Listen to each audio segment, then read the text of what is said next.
So hopefully that will get your attention. Still looking for, okay, very good. Yeah, good. Okay, so as I said, I'm going to be presenting 3 case studies of how the World Bank is able to help. Whoops, too fast. So we support research and education networks in a number of ways, including by switching off the lights. We have regional lending programs, around about $1 billion portfolio in Africa.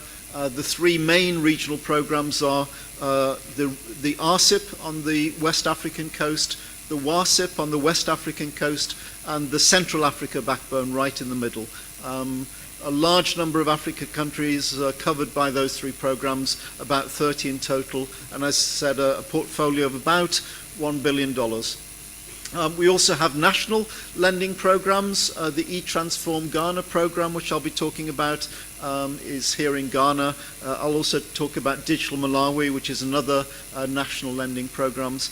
And then in those countries that we're not able to have lending programs in, such as Somalia, which is in the process of reaching a debt agreement with the international community, we use technical assistance programs, often funded through trust funds. A 6-month delay in actually getting the contract signed, so it's never quite as easy as it looks. And of course, the big challenge in Somalia is getting beyond the end point of the fibre. The fibre reaches into the Mogadishu International Airport. From there, we can reach quite a few different universities around the Mogadishu area using microwave and, in some cases, local loop fibre. But getting to the rest of the country is a major challenge.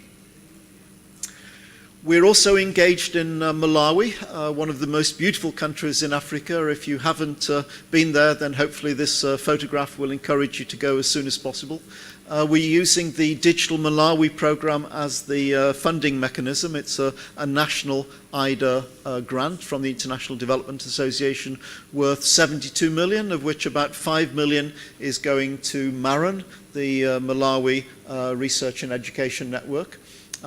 Again, we're doing a similar range of things, helping them with their fees for Africa Connect 3, in other words, the next generation of the Africa Connect program, helping them to develop Wi-Fi based campus networks, and also providing institutional support for MAREN. We help them recruit competitively a new CTO and a CEO, as well as providing them with office facilities and computer facilities. Challenges in Malawi, I think, is to help MAREN develop a sustainable business model, so developing a chargeback mechanism for its membership, and also helping it to reconcile, I guess, the more commercial approach that it wishes to take with the university procurement rules. Getting past the vice-chancellors proved a big challenge in Malawi. For those of you with longer memories, we've also been involved in other countries, Kenya, where we supported Kenneth, providing them with 2 SDM4s when SDM4s actually cost quite a lot of money. And in Mozambique, helping the government with preparing a business plan for the viability of MORENET, the Research and Education Network in Mozambique. Both of those were done through a regional lending program. So in summary, the World Bank is here to help. I've given you examples of 5 countries where we have worked. There are other examples, Gambia, Madagascar, etc. And we're always open to new ideas, new ways of working, and new mechanisms for working with the RENs. As I mentioned earlier, we're very much keen on partnerships, and I think our partnership with Africa Connect has been very fruitful, and very open to suggestions as to how we can improve the services we offer. Thank you.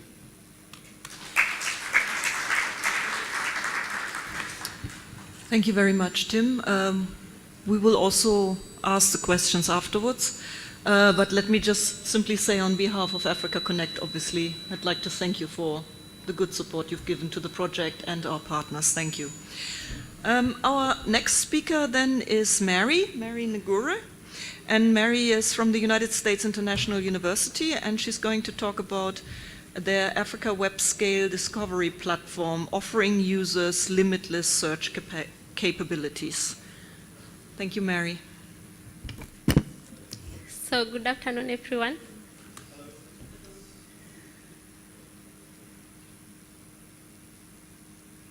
So I'm from USIU Africa, that is in Kenya, and I'm going to discuss about our web discovery platform, which I was the project lead.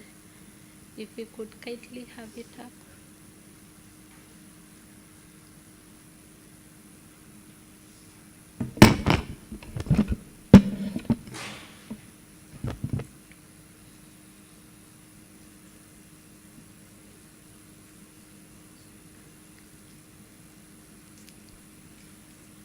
If we could kindly have the presentation.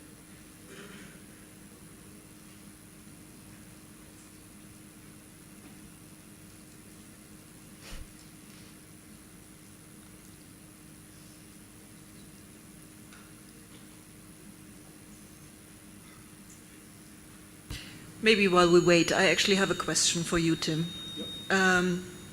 So if I'm an NREN and I haven't had contact with the World Bank yet, and I need to go home first and discuss things, so I can't immediately come and speak to you today or tomorrow, what's the process of getting in touch? So the Ministry of Finance is your best friend. Generally speaking, in most of the countries where we develop lending programs, we work through the Ministry of Finance. So the letter of request for funds, for support, comes from the Ministry of Finance. But obviously the Ministry of Finance is not necessarily the best organization to help shape a program. So here in Ghana, for instance, we worked with the Ministry of Communications to develop the program. The Ministry of Communications helped appoint what we call a project implementation unit, which includes procurement staff, sort of project coordinators, technical experts. So they help put the program together, and they are the, if you like, the counterpart with which the project works, with the World Bank works, and in the case of Ghana, they're the counterpart also for Garnet. Thanks. So it's a fact that the World Bank doesn't come to you with a project in mind, but you have to go and actively search for it. Exactly. Okay, good. And you would be the right person to also help establish initial contacts? Would that be something you do? I would like to think I had the capacity to cover every country in Africa, but sadly those superpowers are not available to me. So we actually have quite a wide team of people working in Africa, but if anyone wants to contact me, and my email address was on the last slide, very happy to put you in contact with the relevant staff member. Thank you, and I think we've sorted out the slides. Okay, well then over to you again, Mary. Thank you. Okay, thank you.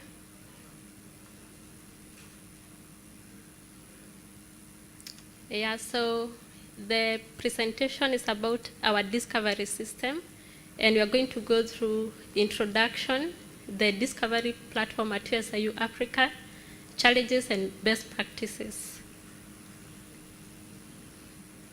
So USIU Africa is a university in Kenya. We have dual accreditation from USA and Kenya. Our students come from 73 nationalities, mostly from Africa. So that tells you almost every African country is represented at the university. We have a population of 70 students. So just like many other libraries, we have very many collections, both electronic resources and print collections, which makes it increasingly fragmented and therefore very difficult and frustrating for users when they need to search for information.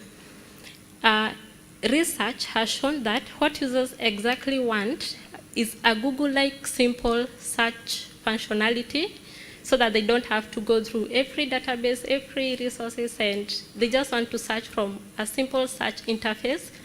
And that can be achieved through a discovery platform, and that is what we have implemented at USIU. So what exactly is a discovery platform? So it is a large central index which is paired with a richly featured user interface, providing a single point of access. So it is enhanced in a way it is intuitive for the user, and it makes it pretty easy for a user to search for resources. So at USIU Africa, ours is an integration of our OPAC system, which is provided by Silsidinix, and it is integrated with EBSCO Discovery Service. So what that means is we are able to search the library collection, print collection, and also able to search all our e-resources from a single interface. So what we have put in place was informed by research on features of an optimized web-scale discovery system. And these are all the features that have been put in place. We have search suggestion functionality, where a user is given suggestions. If you say management, you're given suggestions relating to management. There's correction of input errors if there's a typo error. There's interfailing of results, which means the library results and the e-resources results are listed on the same page. We have limiter, where it is by full text. So what that means is when users do a search, whatever comes up is what we have access to. Then we have filter functions, where users are able to filter by very many limits as they may so wish, including subject, publisher, the format, be it electronic, be it print, be it video, be it whatever item type they want. Then the search results is displayed in order of relevance. And we also have a very nice search display widget where there's an image, a book jacket, and an item format label. We do have password requests being off when on campus or when our users are using VPN.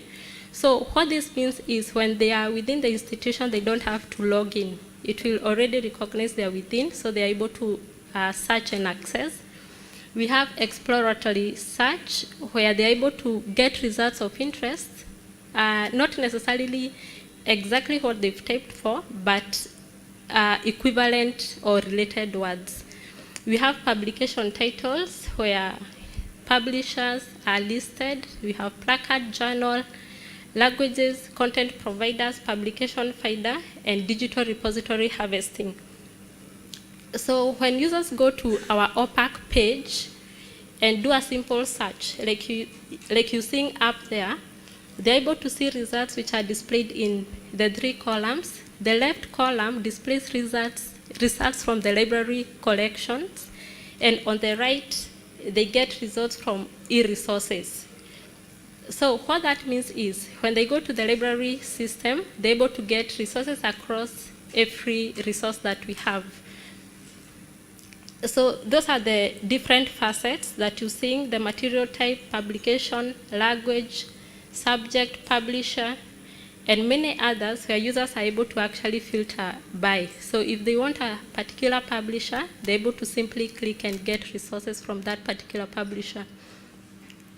So since implementation, we have not officially launched, but since the beginning of the project, we've been able to get increased usage. There's actually over 100% increase in discoverability of the resources.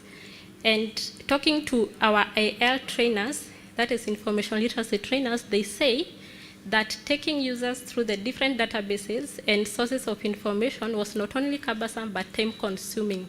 USIU LibFind, which is the name of the platform, is a time saver, that's what they say. They also say that it has become increasingly easier to refer users to a single search interface where all their research needs are met. So I'm not too sure you can see this clearly, but this is an indication of the search results when they go through the discovery platform. So the EDS API, if you are able to see, the database sessions are very high, and the total searches are also way very high than going through specific databases. So if there's increased discoverability and usage of library information resources, it means there's value for money for libraries, especially in a time where there's budget costs. So if a library is able to clearly show that the resources they have are being used, it will show value for money. And there's also empowered researcher, because there's nothing as bad as subscribing to so many resources, so many databases, which are so expensive, and then they're never used. So project details, we've taken about 1 year since we started the project. We've had several WebEx meetings with the teams. We've shared several lists as well as open access resources. And we've had to check the project completion checklist, which is very important before you declare the project complete. And after project closure, there's continuous pre-consultation, which comes as part of the package subscription. So we've had a few challenges. Some come as a part of the vendor, because vendors are not always able to meet 100% of the requirements, or perhaps also technology challenges. For example, there's only a fixed number of results per page, which is limited to 12, and there's nothing they're able to do at the moment about that. There's also need to randomly confirm that the titles that you've shared with them are actually discoverable. So you have to create time and search through random titles to be sure about that. Then inclusivity of titles also depends with the vendor's agreement with publishers, because there are some publishers which may not give rights for their works to be included. So that means if your library subscribes to, say, a particular publisher and the vendor doesn't have rights, it means you will not be able to search those particular titles.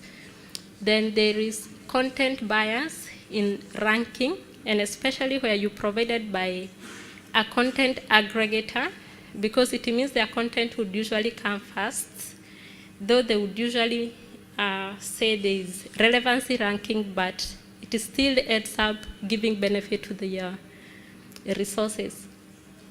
So from the project, there are some few best practices that we've learned, that it's good to be sure to use a vendor, putting in consideration potential features of the discovery platform, and also publisher partnerships or legal issues, like I've mentioned.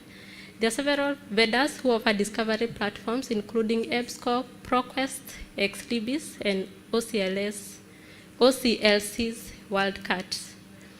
Then it is important to put in place a dedicated team, inclusive of library and ICT, and also taking into consideration user needs. Then consider budget availability, especially where you have to put in annual subscription. So that is it from me. Many thanks, Mary. So we continue then with Alunge Rogers. And is it Rogers? Rogers. Yeah, okay. And Alunge will be talking about a discussion on Africa's multilateral response to personal data security concerns. And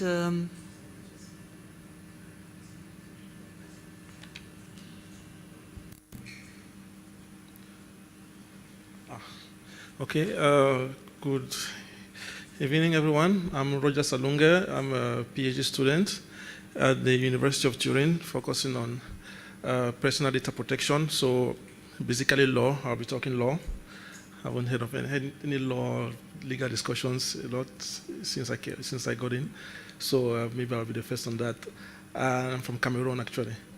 Okay, so I'll be talking on a discussion on Africa's multilateral legal response to personal data security concerns, from a data protection privacy point of view. Okay, so how do I find this?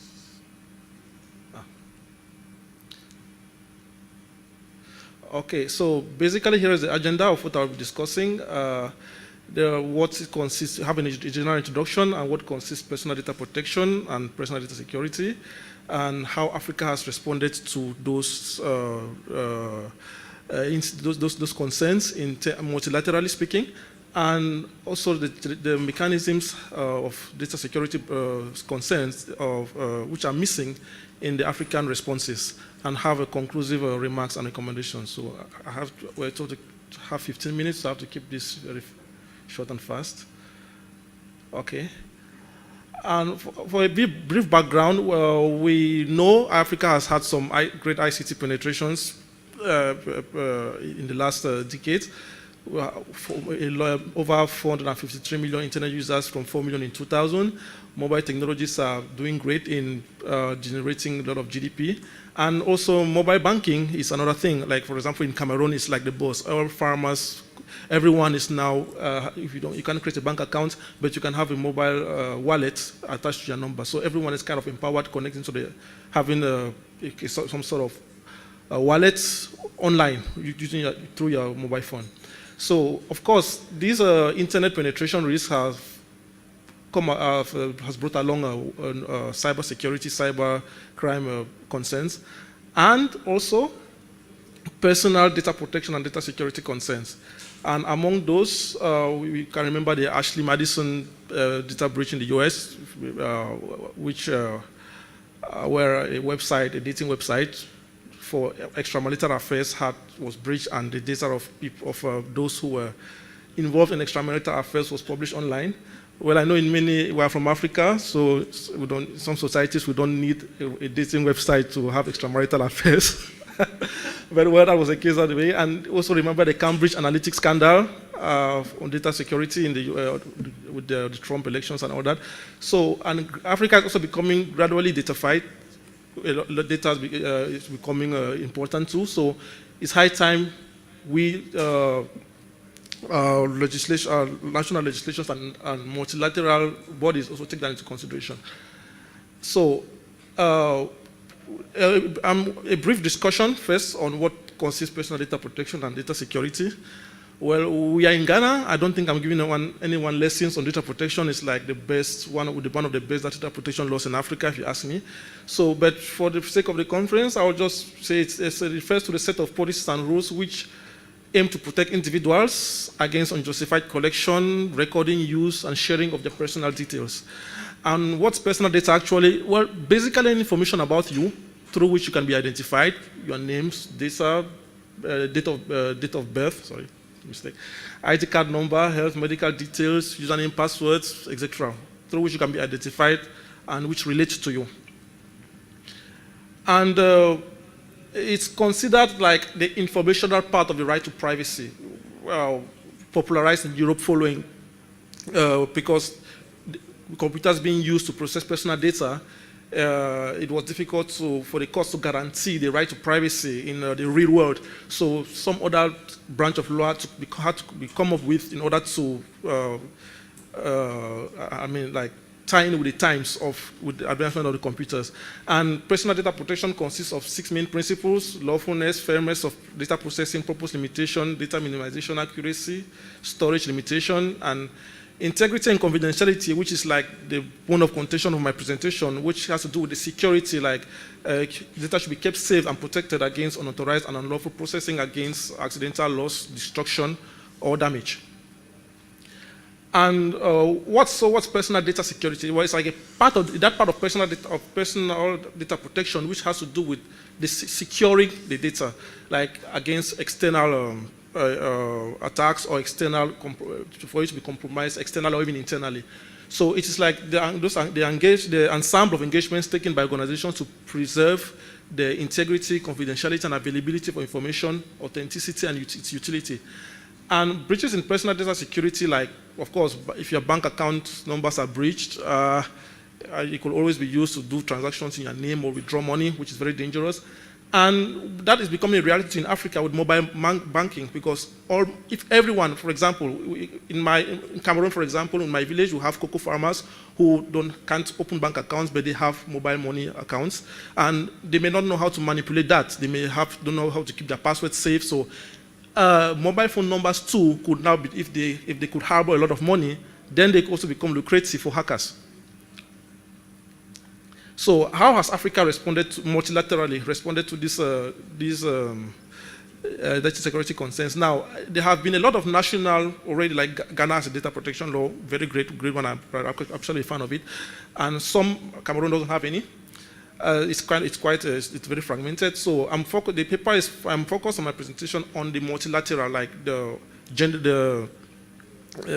international response, African regional responses to data breaches without much data security incidents, without much looking at the national responses.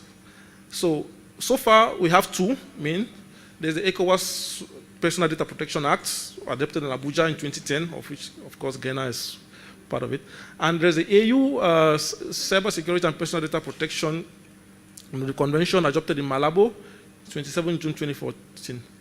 And so what we can gather from these instruments is they both contain data protection principles, they both contain data security principles, but there are some crucial aspects of data security management which are missing.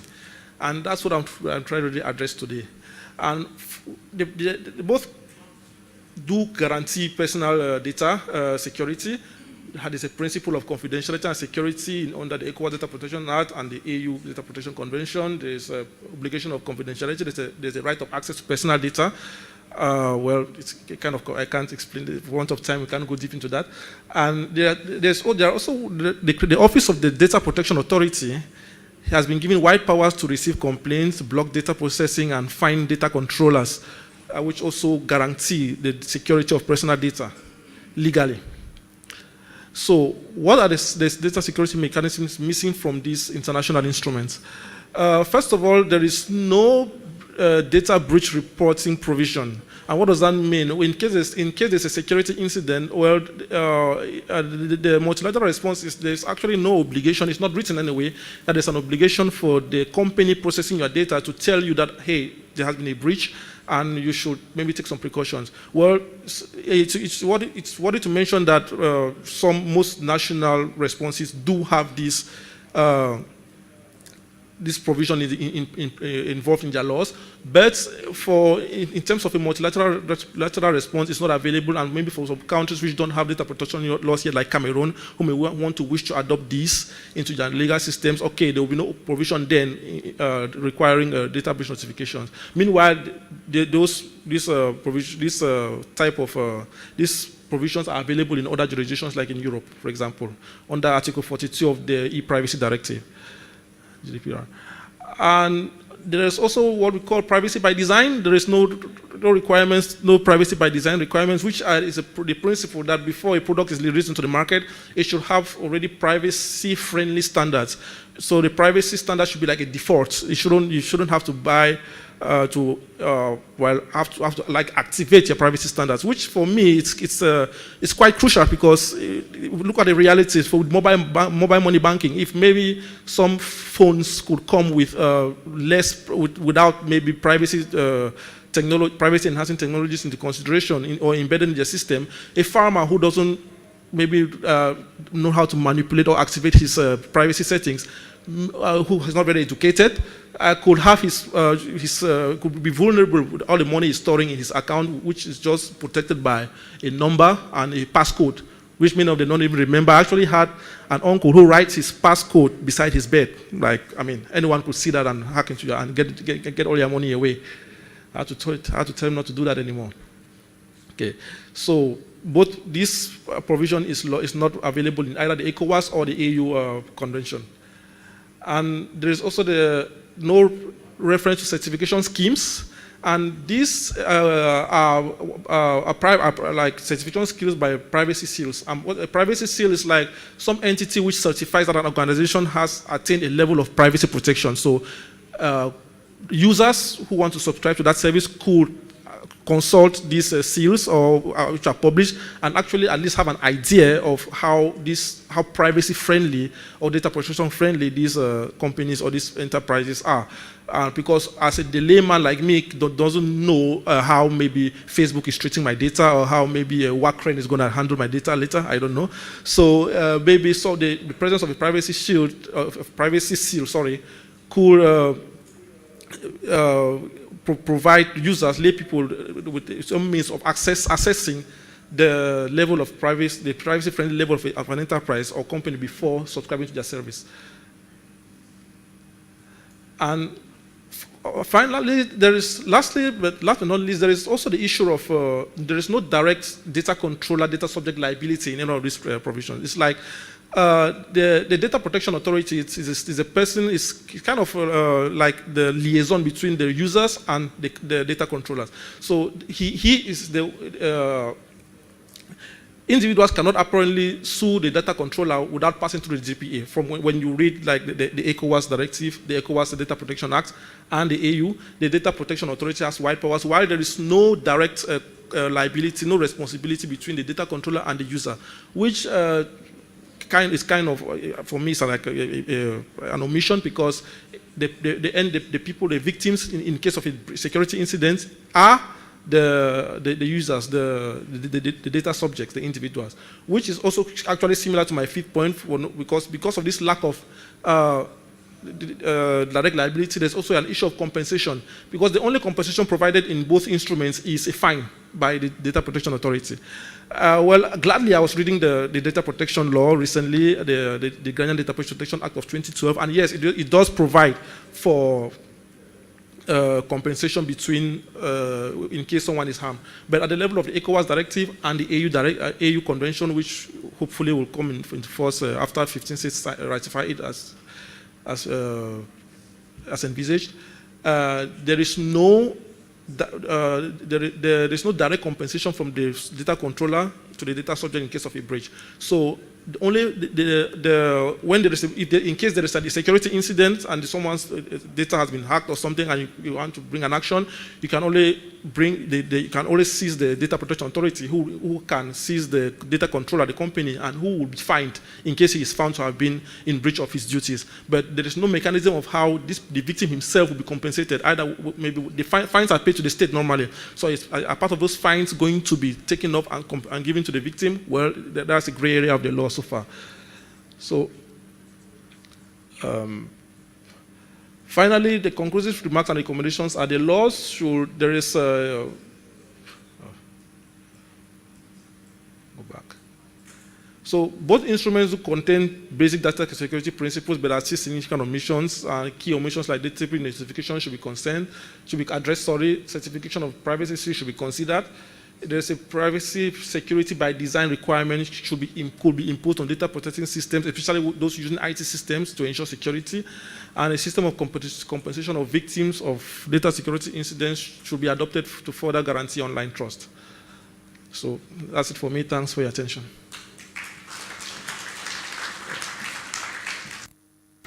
Thank you very much. Our next speaker is Grace Johnson. And she will be speaking about an inference mechanism to predict wrong combinations when assigning permissions and roles in cloud computing data warehouses. Thank you very much, Grace.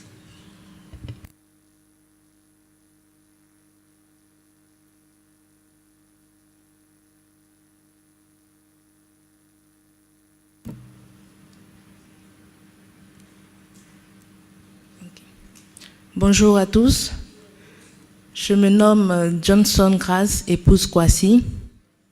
Je viens de la Côte d'Ivoire. Good afternoon, everybody. My name is Johnson Grâce. I'm Kwasi. I come from Côte d'Ivoire. I teach IT in Côte d'Ivoire. Currently, I am a doctoral student at the Polytechnique of Yamoussoukro. This presentation is the first contribution to my thesis on information sciences. The theme that was proposed for this conference was a mechanism, an inference mechanism to predict wrong combinations when assigning permissions and rules in cloud computing data warehouses. And this is the theme for my thesis. So I've tried to break this down into chapters. Here we're going to be talking about a mechanism for interference detection, and that is my first chapter of my thesis. My plan would be on these points, and we'll have an introduction, we'll have a discussion about the problems, will present the status of the situation, and then we'll have certain recommendations and conclusions, as well as prospects. When we talk about interposed data, it has to do with data warehouses in summarized manner. The data warehouses help for in data analysis and helps in the data decision making in companies. And so this helps us to be able to have a certain quantity of data to be analyzed in the company. So in the cloud, we have software as a service, and then we have the platform also as a service. L'entrepôt de données structuré. The data warehouse is structured in a data cube, which represents the data in a multi-dimensional manner. So what the work that we are doing now has to do with the security of the exploitation of the data cube. So in a kind of web design. So here we have the measuring table that we call FEB, and then we have various tables that are the dimensions. So the analysis of this data in the warehouse is ensured by the server in the lab.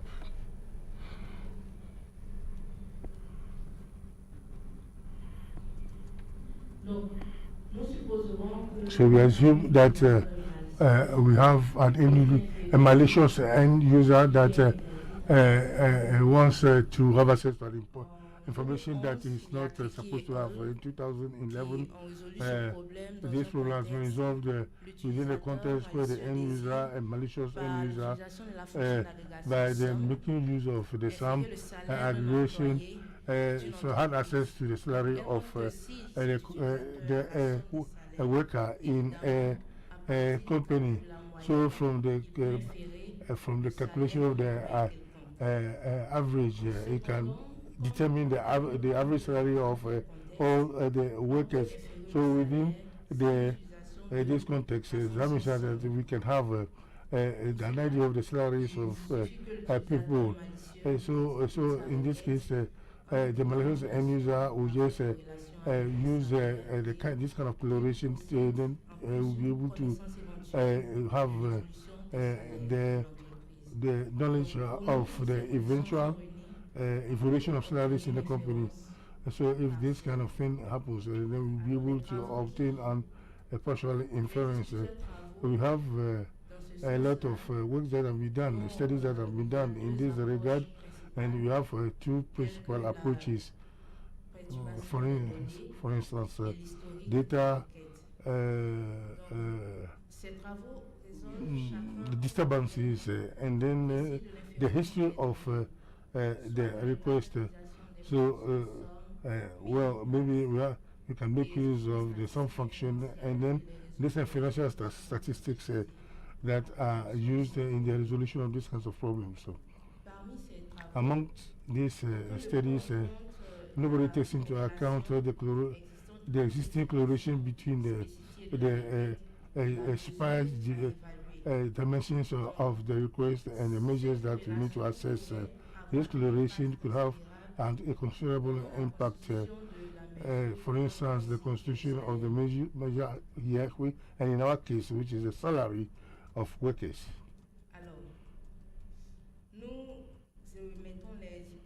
So these are the assumptions that we advance in the first place. We say that we have to reinforce the security of the server in the lab, because this is the device that ensures the management of the IT system at the workplace.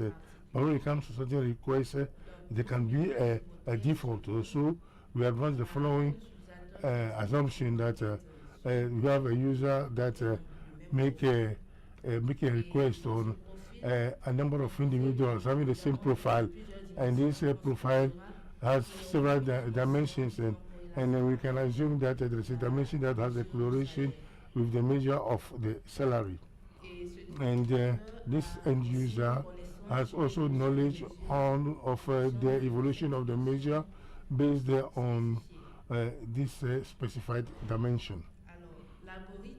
So the algorithm for us is to compose various stages.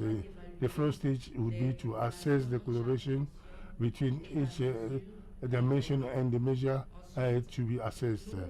And then we will select the dimension that will have the highest correlation, because the one that best represents our measure, and we're able to determine the equation of the linear aggregation based on the dimension. Excuse me. Finally, we deduce for each individual of the population or of the group to be analyzed and an inferential index, and then when the inference is detected, the result of the request is not returned. This inferential index is obtained through the data gap on the average, and that is why in 2011 an index was proposed that will be the average of the measure. So according to our problem, we look at the constraints, and we were able to come up with the second index on the second function, which is even indication of the correlation, which is the measure to be assessed and the coefficient of the equation. Then we have the original measure. Based on this new index, we are able to detect the inference within the same similar index, a similar context as it happened in 2011, and so that any malicious end user that will want to sort of go around this measure of aggregation, we are able to determine the inference that we use. So we can say that by this contribution, which constitutes the first chapter of our thesis, we are going to be able to put in place a detection mechanism of partial inferences by the usage of the equation of linear regression. In practice, our model was actually based on this kind of approach. Thank you very much. Many thanks. Right, so it's question time. Who has any questions to our four speakers?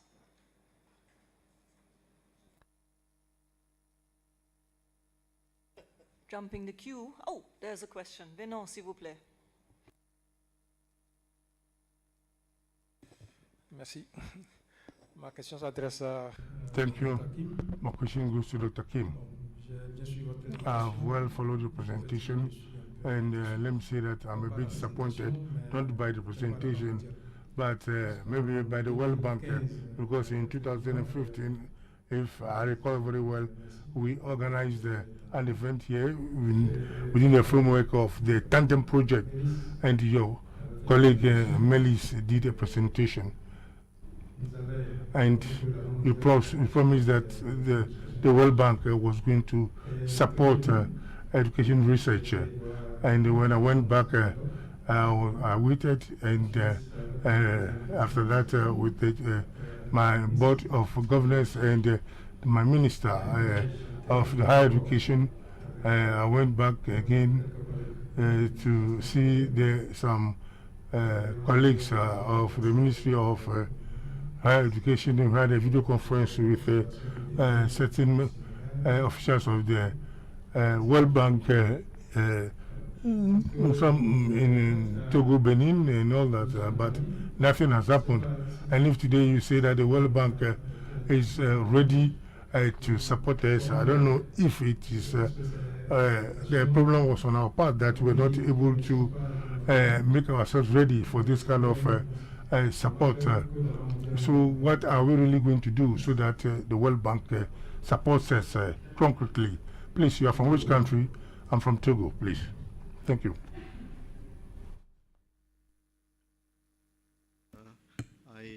I'll respond in English if that's okay. So it doesn't sound a very happy story, but to be honest, there are a lot of things that can go wrong. The country itself may decide not to go ahead with the program. It may be that other parts of the government put their case more strongly than the research and education community. So it may be that funds go to other parts of the government. It may be that for some reason the World Bank hasn't got funds available to commit. Generally speaking, the World Bank works in 3-year cycles, which are the funding available from the International Development Association, IDA. So we started the current cycle in 2017. It'll run till 2020. So most of the funds for this cycle are committed, but as from July of next year, we'll begin a new cycle of funds. And so if Togo or its partners do wish to put forward programs, this is a good time to do it, because the programs for that will start in the next IDA cycle are currently being developed. In the broader picture, the World Bank is working with the African Union Commission, on a new vision which is being termed the Digital Africa Moonshot. And the moonshot has a number of different ambitions. One is that we should aim to help our countries in Africa double their broadband speeds by 2021, and by 2030, all citizens, all firms, all governments, all universities should be connected. So it's basically a vision of universal access, and the World Bank is ready to commit quite considerable sums of investment to achieve that. But obviously we need to do it in partnership with others. The African Union is one of the partners. The European Union is being courted as another partner. The ITU we're working with. And of course we're working with other national governments and regional organizations. So certainly the perspective for new programs in the digital field, and new programs especially to support RENs, the perspective is very good at the moment. Thanks.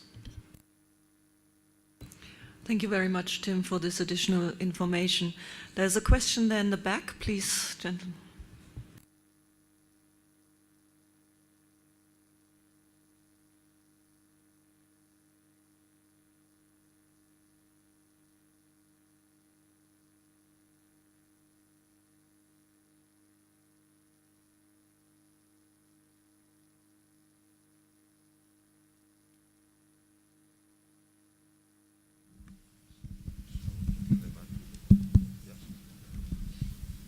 Yeah, hello, sorry, thanks.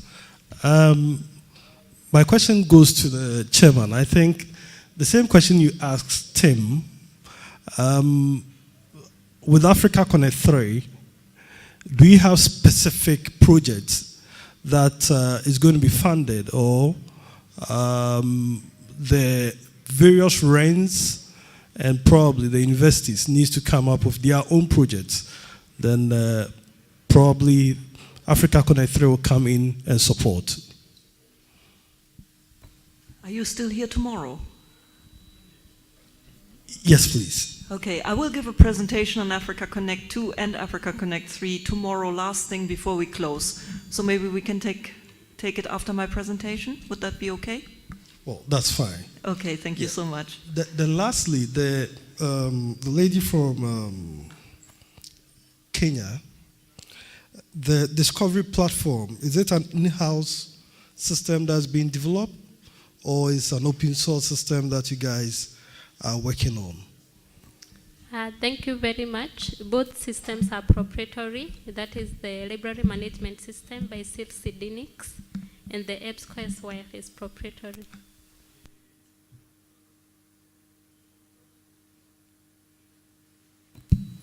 Thank you. There's another question, please.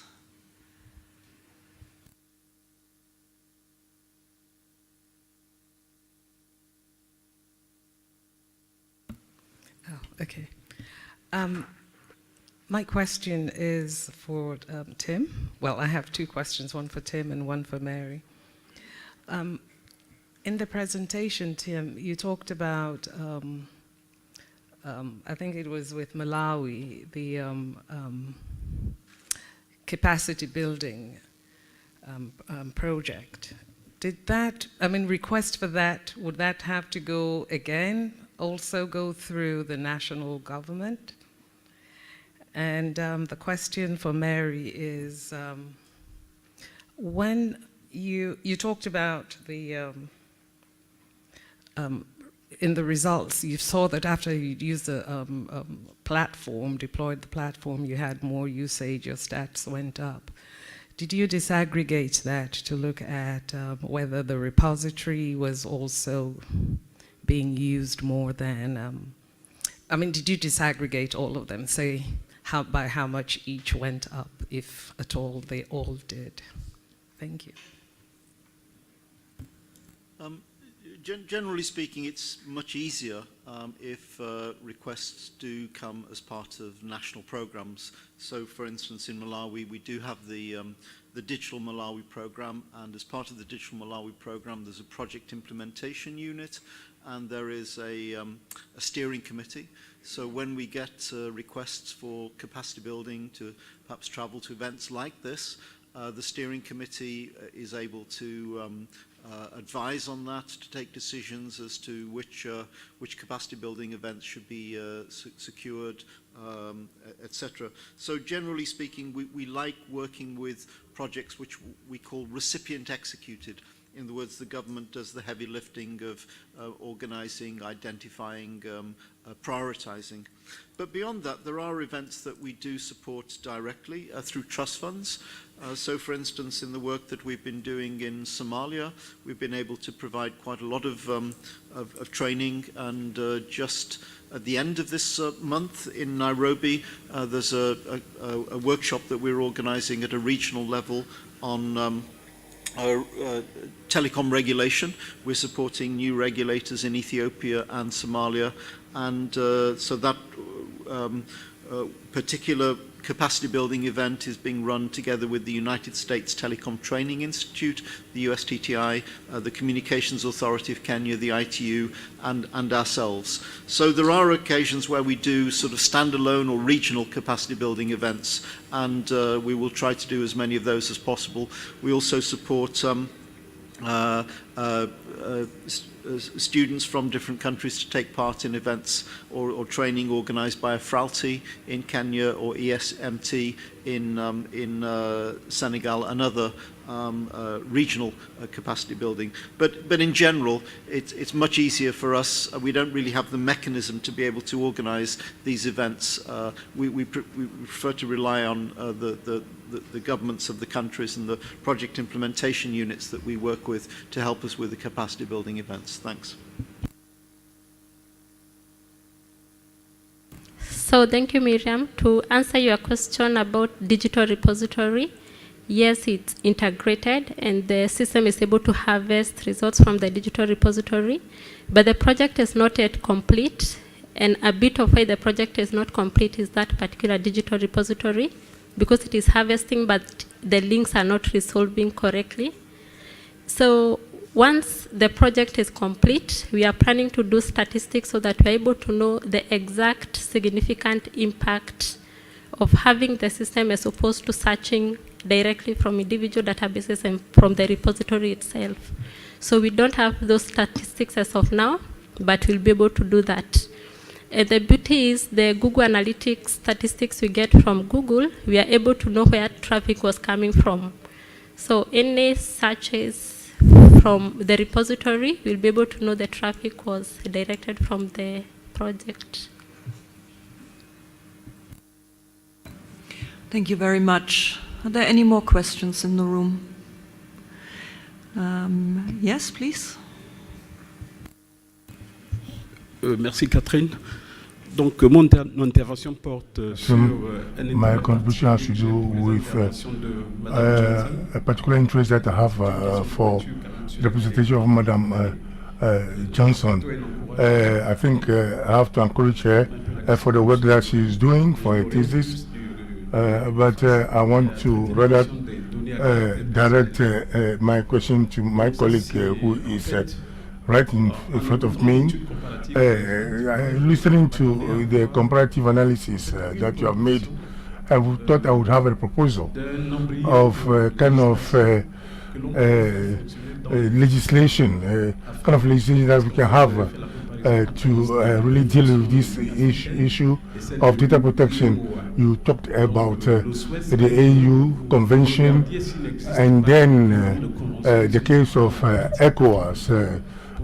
So, is there any example from, for instance, Southern Africa, so that we come up with at least, and then maybe another from another part of the region, so that we can take inspiration from all these legislations? Okay, at least we take Southern Africa, West Africa, and maybe the example that you have given for the African Union, so that we are able to inspire ourselves from that for any eventual legislation, national legislation. Mon français n'est pas parfait, mais je vais essayer. Je me dis, ce sont these are countries that put in place their own laws, of course. It is national laws have been passed by the countries, or international organizations can come up with conventions. So if there are laws that we need to enforce in the various countries or on the entrance, this must come from the countries. Maybe we can think of harmonization of these legislations. For Cameroon, for instance, which does not have this kind of legislation, it can take inspiration from what Ghana has done, and maybe but within a network of rents, there may be problems because maybe Cameroonians may not want to necessarily be subjected to certain aspects of the law. So there may be issues where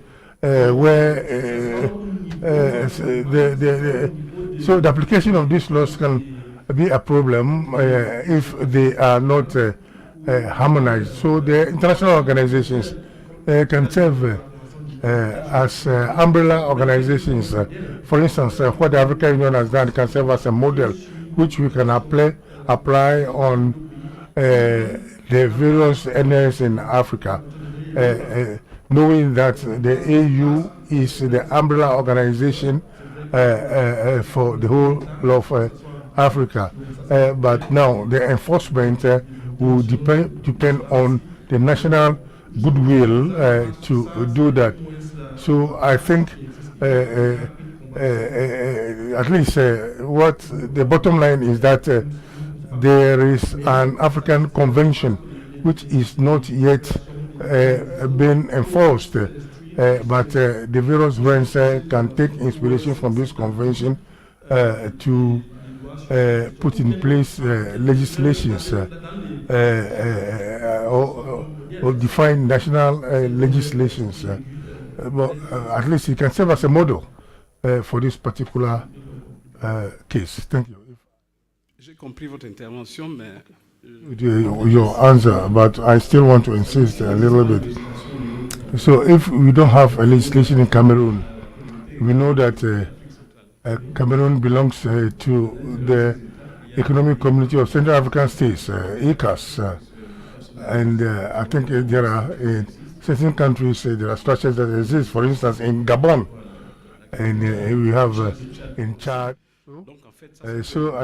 These can also be models that we can use in the Central African region.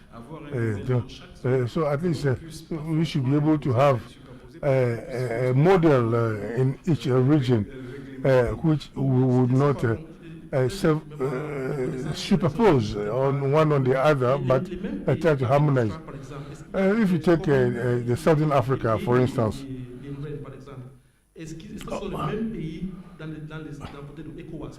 or if you take the West Africa, we have ECOWAS countries.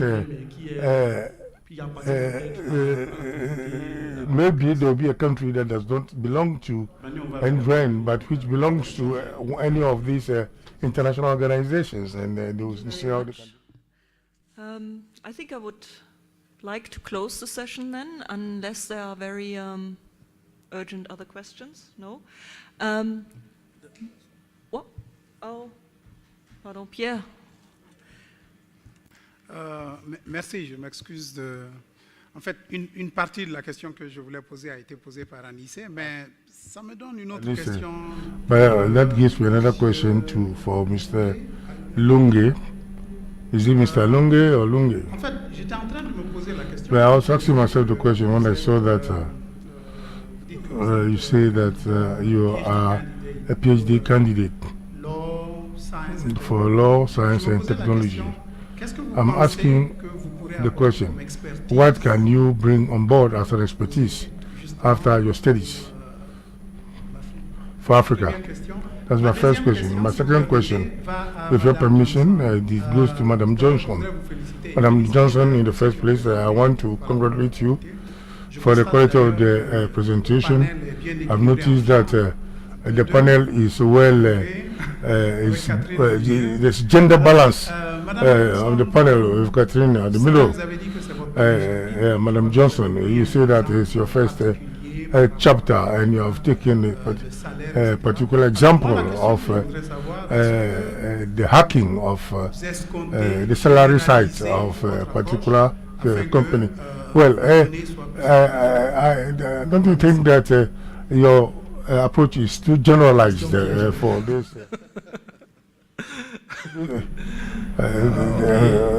This kind of tricky question. I'm not saying that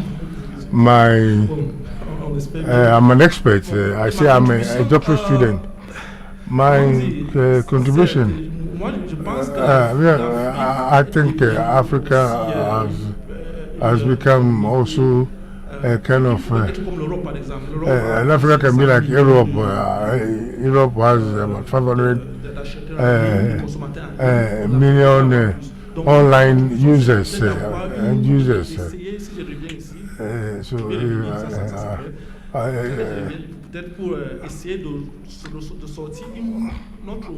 My objective is to come up with a kind of data protection mechanism for ourselves. Maybe just like that of Europe, not necessarily to copy what is happening in Europe, but at least you can take inspiration from what they are doing. Of course, the concept of the privacy concept is a universal concept. But what is important is to have a kind of an African mechanism that meets our own realities. It's not a matter of what I've learned over there and what I've lived, the experience I've had in my own country. You can say that in Europe, for instance,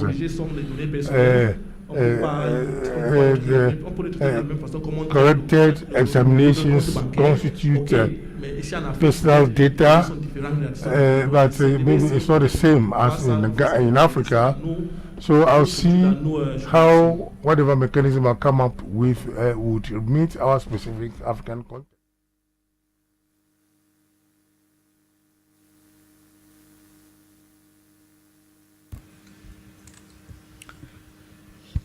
Merci bien pour la question qui m'est posée. Very much for the question that you've asked me. talking about generalizing the approach, not to talk about salaries, but talking about various types of data. Let me say that the example that was given enabled us to come up with really that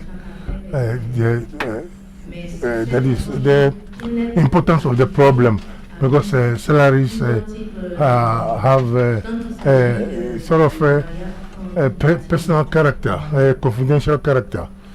So that is why we use this as a sample. Okay. I've been asked to let you all know that we have brought Connect magazines. Those are the magazines. Isaac, if you can just do me the favor and lift it up once, thank you. They are the magazines from the Jean community, and it is around the world, what is happening in NRANs around the world. So if you're interested in seeing, you know, all the elements that NRANs are covering, I invite you to grab a copy, please. Not a coffee. We will also have coffee now, I think. This evening, I understand we're going to a really nice place, the 233 Jazz Club. I've been there in November. It was fantastic. So I advise everybody to get there, but I don't know if the organizers would like to make an announcement on how we get there. I'm looking at Omo.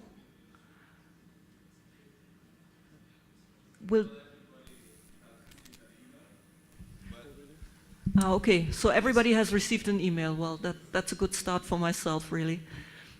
But it's the gala dinner will be at the Plus 233 Grill and Jazz Bar. There will be buses at the Marriott, a bus to take the participants that are here, and there'll be one at the Oak Hotel East Airport. And at what time are the buses? The buses will leave at 7. So you have a couple of hours to sort of relax a little bit and relax a little bit further with the gala evening. Yes, and bring your dance shoes. This place really is fabulous. We'll have a lot of fun tonight, and I predict that you will have a lot of more questions. Thank you very much for your attention, and coffee is outside. Thank you. All right, okay.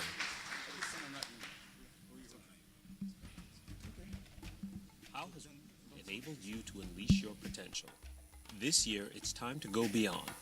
Beyond networks, building the applications and services that will help you unleash your potential and go beyond. Beyond boundaries, developing cloud-based video conferencing services with meeting connectors hosted across the region to facilitate communication, collaboration, and e-learning. Beyond classrooms, bringing librarians and scholars together in communities of practice to build networked repositories to support teaching, learning, and research. Beyond laboratories, enabling the high-speed connections and instrumentation which allow open science communities to thrive. Beyond limitations, investing in cybersecurity frameworks to encourage collaboration and end-user education while maintaining the security of our assets. How can we help you go beyond? Beyond boundaries, networks, limitations, expectations, classrooms, gender, divisions. Welcome to WACREN 2019.